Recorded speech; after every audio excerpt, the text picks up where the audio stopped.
Hello everyone and welcome back to another album review. In this video I'm going to review Ants From Up There by Black Country New Road. I've already got this on vinyl and I also got the limited Blue Marbled edition. This has actually already been one of the most expensive vinyl records I've personally bought. So you already know what this means. I really like this album, or at least that's what I was thinking at the beginning, because it extended to much more than just me liking this album. It actually kinda took me a while to really grasp all my thoughts and everything that I have to say about this album, and I decided to give this album in particular multiple listens in order to see what is gonna be my final conclusion, how I really feel about this album, because this for me is not like another usual review on my channel. This feels like something that I rarely experience. It's actually been a really long time since I've been this much emotionally invested in an album, and so I decided to be patient with it. At first, let's just say about the very first album of Black Country New Road that it was released the previous year, and it was my album of the year for 2021. In my opinion, this was one of the most exceptional debut albums, an album that really blew me away, an album that really impressed me from start to finish, with many of its ideas, with many of its elements. I felt that it was a pretty unique and refreshing album, and I was obviously looking forward to this brand new album. But also suddenly, just a few days before the release of the album, we had the really sad news that the guitarist and lyricist Isaac Wood is not gonna be a member of Black Country New Road anymore. This is due to mental health reasons, as he is not really in a position where he can perform in the band. Obviously, the main thing that matters and the main priority is for Isaac to get better mentally and be in a better position in his life. Beyond that, in regards to the future of the band, it seems that they've announced that they already work on new material and that they're still gonna release music as Black Country New Road, which leads to many questions as of whether it's gonna be an instrumental band at this point, are they gonna have another member or an additional member in the vocals, and are they gonna perform when they're gonna perform their older material, because lyrically some of the tracks felt like being really personal with Isaac, but there are obviously many assumptions you can make for the future of the band. The thing is that for now we got the brand new album, the second one out of Black Country New Road, which I was obviously highly anticipating since I really enjoyed their very first album, which for me was an exceptional debut, actually a really great debut, which for me it felt like really hard to surpass, not because the band does not have the capabilities for something more than just that, but it's obviously not an easy task to surpass such a great album, and it's not like it's one of the greatest things that I've ever heard. There were still stuff about the very first album that I wouldn't particularly say that make for such an incredible and fascinating experience from start to finish, but I really like the album, so for me it felt kinda hard to surpass this. But the thing with Ants From Up There is that it doesn't really feel right to say that it's a superior or inferior album compared to its debut, because it feels like something completely different. It feels like something beyond than just that. When it comes to Ants From Up There, I was simply astonished by the maturity out of this project in such a short period of time. It's only just 1 year since the debut, and the amount of maturity that we see in such a short period of time, it is astonishing to me. It is something that I didn't expect, and the thing is that the very first album had this sort of teenage angst to it. It was a bit more intense, it had a bit of a more anger to it, which is something that I liked and I could definitely get behind it, but the direction of Ants From Up There felt quite unexpected to me.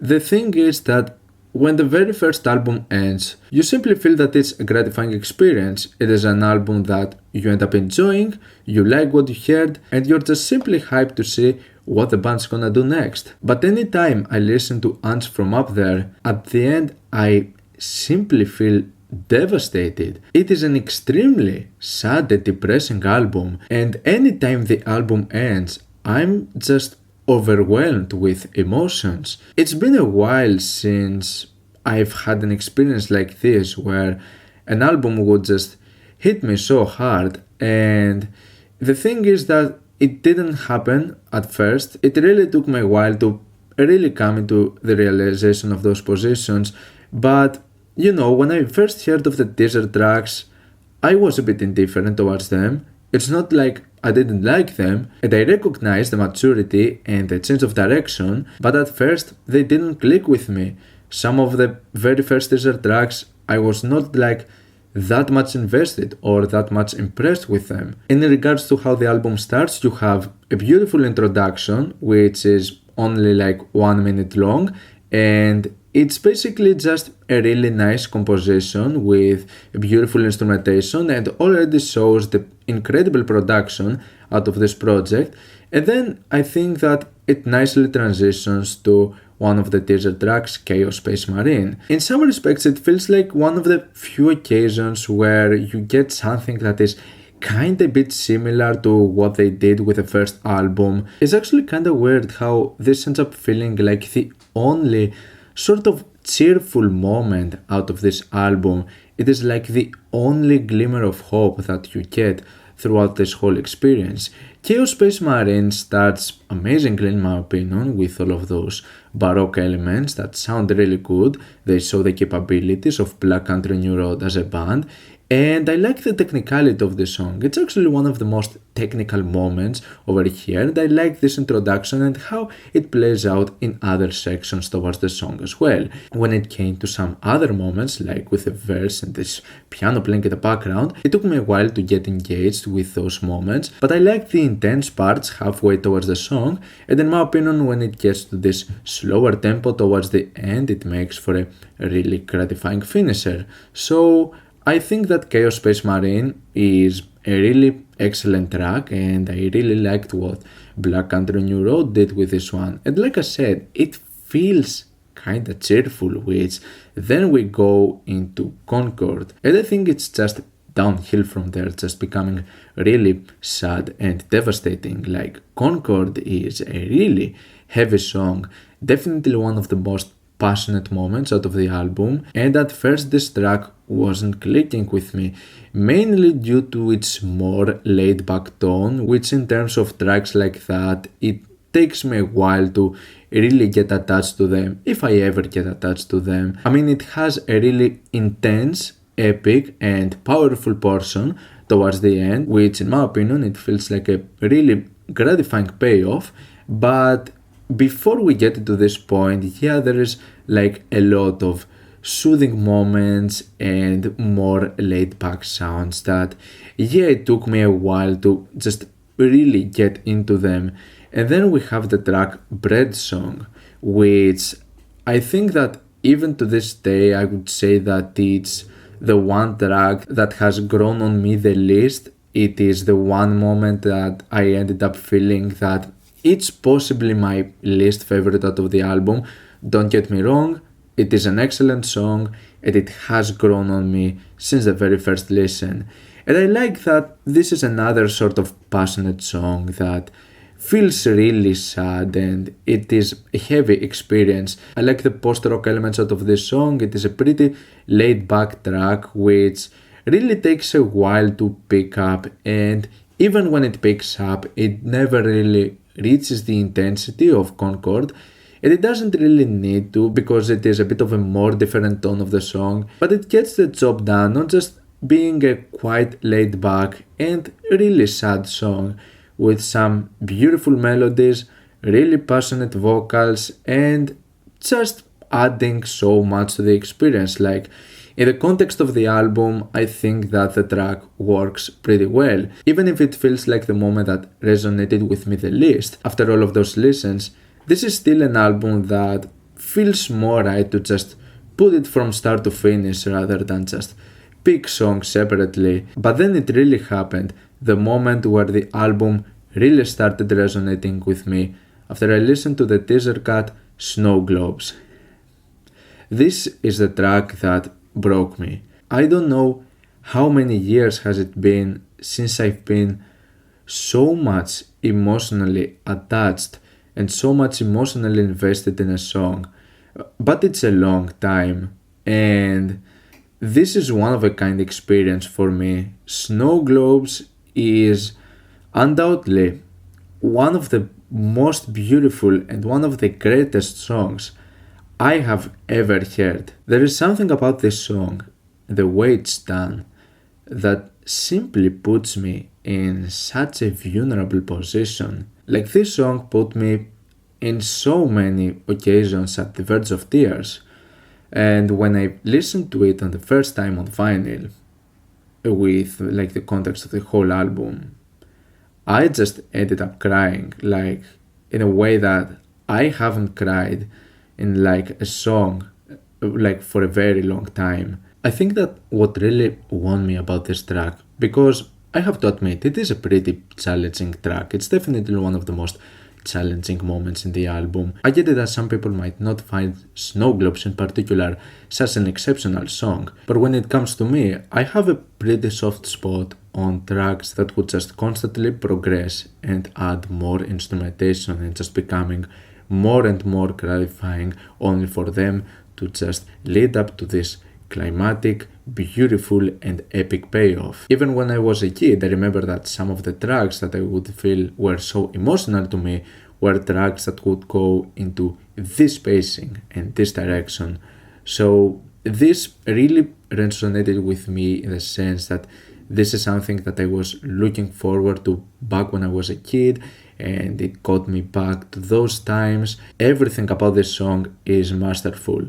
From its quite minimal instrumentation for the most part, the way the track progresses, the way the saxophone, the violin come to the mix, they just sound absolutely gorgeous, the passionate and beautiful vocals, only for them to have the addition of the drums, which go into this free improvised direction, and it feels like you have a separate song and you just get those two worlds colliding into one. Because on one hand you have this beautiful minimal composition that is building up all this time, and then you have the drums which just sound absolutely ridiculous. You have this insane free improvised part which I just absolutely love it. In my opinion, it simply just works so well. And what the drummer does, it's just insane. It blows my mind. The parts from like the 5th to the 7th minute is just so gorgeous. I get so emotionally attached with this moment. At the first time, the first minutes, I was just drawn out, enjoying the song, just seeing that something was there. And then the drums come to the mix, which are also amazing in their production, like anything else. And I just completely lost it. I did not expect that, and I feel that it just works amazingly. Even if it feels like two different worlds colliding together, and you would say that in other occasions it might not make that much of a sense. But for me, it's just simply, it actually makes for, like I said, one of the most gratifying experiences I have ever heard. Like, this is such an incredible payoff. Like, all of this slow pacing just builds up so amazingly, and you have all of those instruments coming together with every single one having its purpose and sounding amazingly. I can just praise this song for the longest time. I love this song. And it was at this moment where I was like, I am glad that I'm still alive at this timeline and I am able to experience this, because this is definitely one of the most beautiful and one of the most gorgeous things I have ever heard. And so it was like this song basically forced me to give another chance to the other teaser tracks, because after listening to Snow Globes, this is where I realized that every single assumption I had at first was just an assumption. This was not a fluke. Snow Globes is what actually made me realize that there is much more to this than I think. And I would say this is one of the most gratifying payoffs I've ever had with an album, especially in such a short period of time. Even if it feels like I could just make this review much sooner, I just couldn't. I didn't want to. I knew I wasn't done. I knew that there is much more to it, that I need to invest more to it. And now I feel that I'm in a good position to say that Ants from Up There is an incredible and an astonishing album with mind-blowing production, some of the greatest musicianships, some of the best performances, some of the greatest ideas I've ever heard. And it's basically this point where even if there's so many things that I want to talk about, at the same time I feel that I am at a loss for words. Getting into some of the other tracks of this album, and after managing to get much more attached with the teasers, we got the track Goodwill Hunting, which I admire that even after the really devastating tone of tracks like Concorde and Bread Song, we end up getting this tongue-in-cheek note with the line "She has Billie Eilish style," and yeah, I know that for some people it might feel like it ruins the mood. It didn't for me. I didn't mind it. I didn't even notice it at first that this happened, but yeah, this line exists in a Black Country New Road album, and I'm fine with it. I especially liked the synthesizers on this track as they gave me this 70s krautrock era vibes, which I feel that it's really cool, and overall the performances and the musicianship are excellent. Another track that in terms of its pacing it's really strong. I like many of the parts that it goes through with the pianos and the drums, and another intense and nice and epic climactic finisher. For me, Goodwill Hunting, it is another track that took me a while to really resonate with me, but it's another excellent moment. Then we get Haldern, which I instantly fell in love with this song. The classical compositions on this thing are excellent, and it's one of the strongest when it comes to this tone. There is not that much of this post-rock vibe in this song in particular. I like that it focuses more on instruments like the piano and the violin and the saxophone, which in my opinion have the leading role in this track in particular. Another really emotional and powerful moment over here.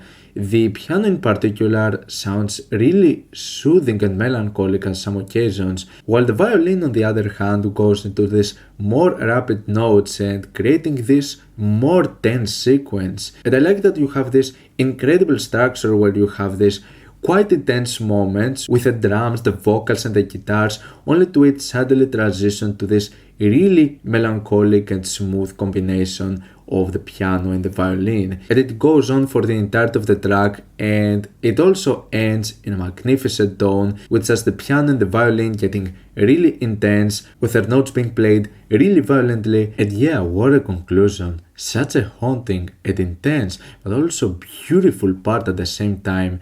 This ending, it just gives me shivers every time. It is incredible. Then we have the interlude, Mark's theme, which starts with the saxophone solo, and then it's another one of those basically just classical compositions where the leading role goes to the saxophone, the piano, and the violin.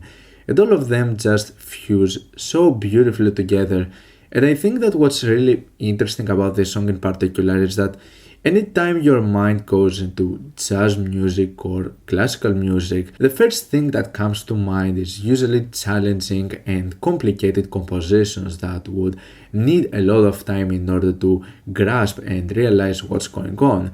On the other hand, this is a pretty minimal, really soothing and calm song that is really easy to just get attached into. And the reason it took me a while to really get invested into this song in particular, it's mainly because it's just an interlude. Having this song compete with anything else just makes it feel somewhat inferior. However, I think that it serves as a really beautiful and a spectacular moment in this album that is another effective moment that manages to put all of those emotions to you. The saxophone solo at the beginning is great, and even when you get this really lengthy silent portion before having all of the other instruments playing together, even this silent portion ends up feeling like it has its purpose in the song. And then it's where at this point I think that the album goes the most downhill when it comes to just being in its most depressive state. We get the track The Place where he inserted the blade, which the title by itself is enough to give you shivers. I think that it's a really powerful title and one that can definitely just grab your attention, to say the least. I think that what's kinda messed up about this track in particular is that there are certain tones where you can see that this could have actually worked as a bit of a more cheerful track and as a glimmer of hope, but this is definitely not the case. Even if it feels like it, it's not it. Like, after being so emotionally invested with anything else the album has thrown at you, you just simply can't feel that this track has anything cheerful going on to it, even if it tries to make you feel otherwise at some times.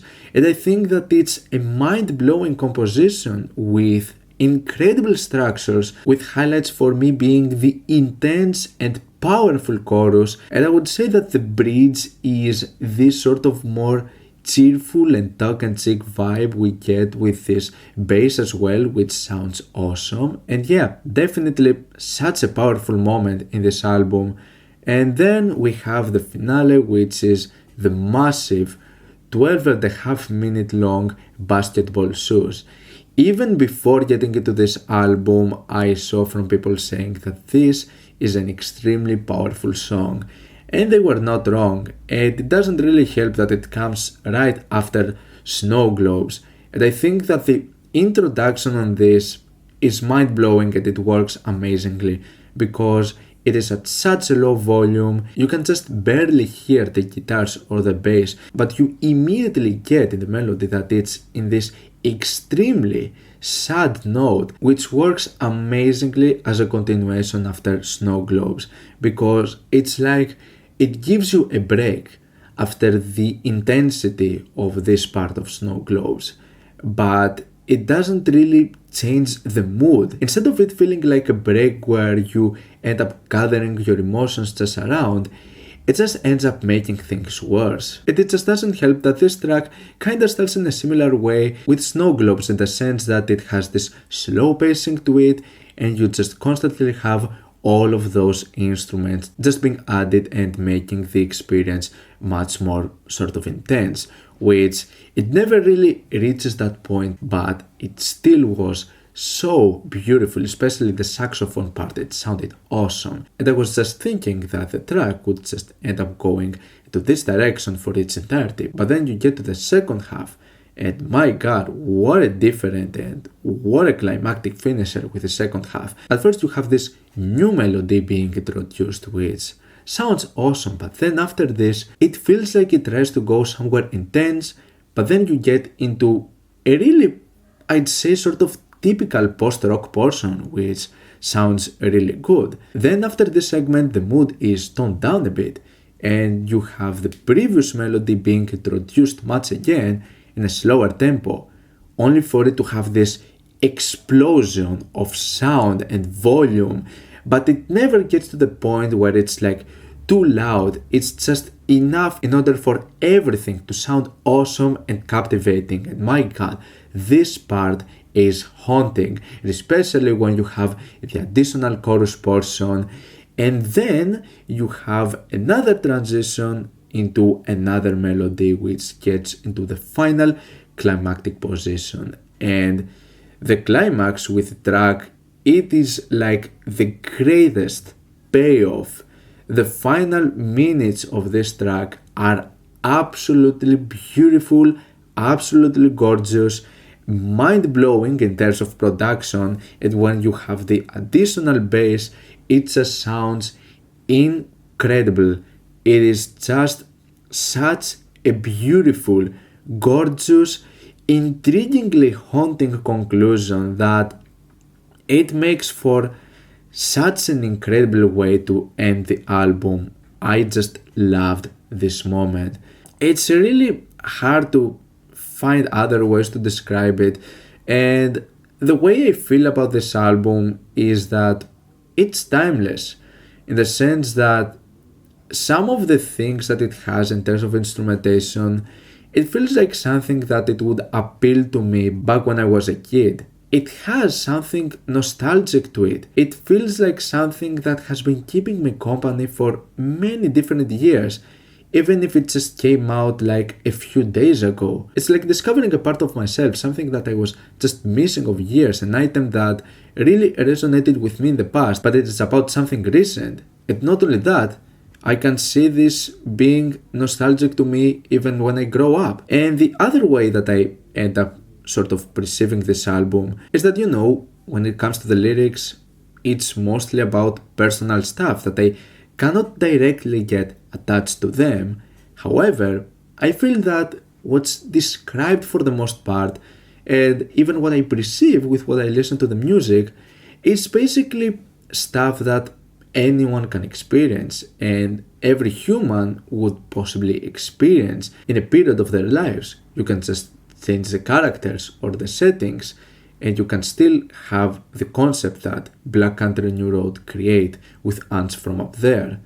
There is this feeling of loss and grief and thinking back to good memories that you have attached with a certain amount of people, which some of them might end up not being part of your lives anymore, mainly due to certain circumstances which might have to do with them passing away or, having to do with a relationship not working. And even if you're not in that position yet, it is still really scary to think that there's gonna be a time and a period in your life where you're probably gonna lose someone or something that you shared great memories with. It's about relations, it's about attachments, the type of memories you have, and how those memories are either gonna keep you company or haunt you for the rest of your life.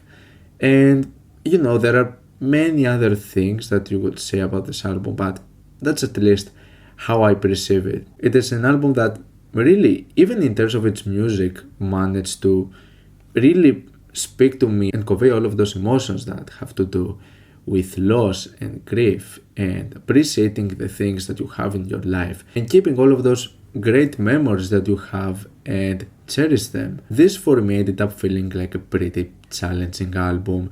It is much longer compared to its predecessor, as you have an hour of material over here and there is a lot going on to it, but everything pays off at the end in a way that really few albums had that much of a payoff to me. So it actually took me a while to really gather my thoughts and decide whether or not I'm gonna get into that position and whether it really deserves it.